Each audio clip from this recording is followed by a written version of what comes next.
নমস্কার, ঋতু রান্নাঘরে সকলকে স্বাগত। আজকে আমি একটা চিকেনের রেসিপি নিয়ে এসেছি। এই চিকেনের রেসিপিটার নাম হচ্ছে মস্তি চিকেন। এটা একটু আলাদা রকমের বানানো এবং স্বাদটাও একটু আলাদা রকমের হয়। এই চিকেনটা বানাতে কি কি লাগছে এবং কিভাবে বানাচ্ছি দেখে নিন। প্রথমে আমি 750 গ্রাম চিকেন ধুয়ে ভালো করে জল ঝরিয়ে রেখেছি, আর দুটো আলু ভালো করে কেটে রেখেছি। আর লাগছে জিরে গুঁড়ো 1 চামচ, আর ফোড়নের জন্য লাগছে গোটা গরম মশলা লাগছে অল্প, আর একটা তেজপাতা, দুটো শুকনো লঙ্কা আর একটু জিরে, আর 4টে পেঁয়াজ আমি কেটে নিয়েছি কুচি কুচি করে। আর লাগছে আদা বাটা একটু বেশি লাগছে, 2 চামচের মতন। আর রসুন বাটা লাগছে এক বড় চামচের 1 চামচ। আর ধনে পাতা আর কাঁচা লঙ্কার আমি একটা পেস্ট বানিয়ে রেখেছি। আর দই লাগছে, টক দই 4 চামচের মতো। আর পরিমাণ মতো নুন।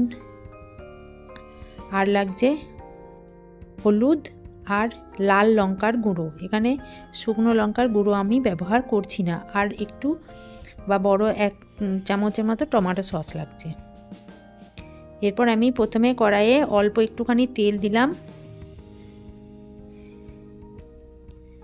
এরপর তেলের মধ্যে দিয়ে আলুগুলোকে ভালো করে ভেজে নেব।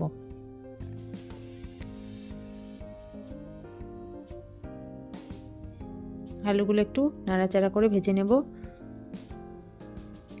ভাজা হয়ে গেছে, আমি একটা বাটিতে তুলে নিচ্ছি।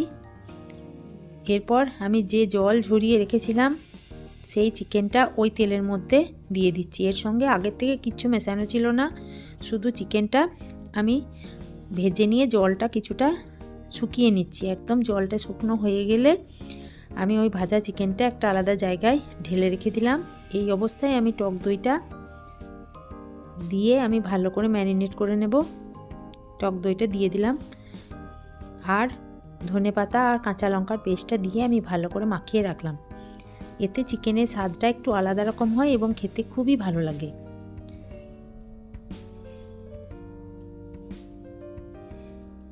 এরপর এটা আমি ভালো করে ম্যারিনেট করে রেখে দিলাম। ওই কড়াইয়ে আমি একটু বেশি করে তেল দিয়ে ওই গোটা গরম মশলা, শুকনো লঙ্কা, তেজপাতা আর ওই জিরে একটুখানি রেখেছিলাম সেটা আমি তেলের মধ্যে দিয়ে দিলাম।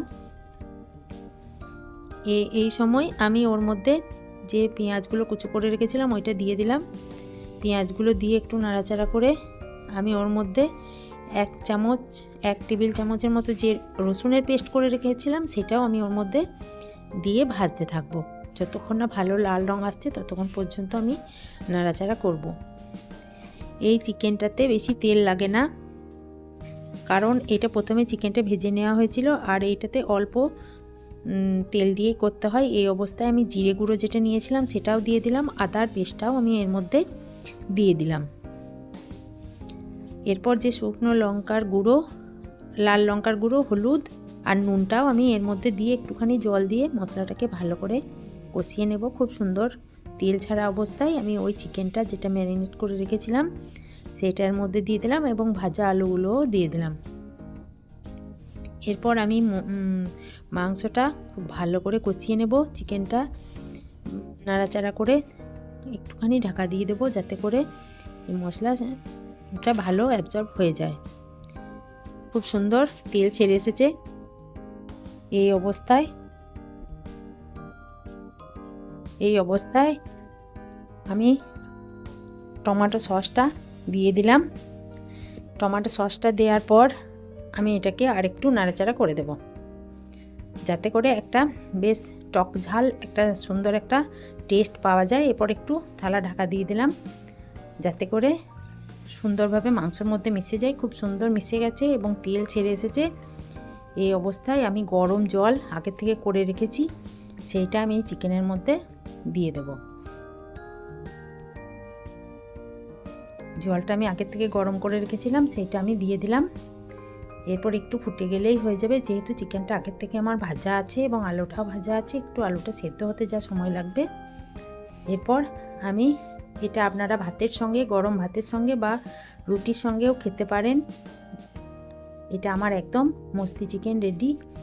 অবশ্যই বাড়িতে বানাবেন এবং কমেন্টে জানাবেন কেমন লাগলো, এবং আমার এই ভিডিওটিকে সাবস্ক্রাইব করে দেবেন এবং একটি লাইক দিয়ে দেবেন।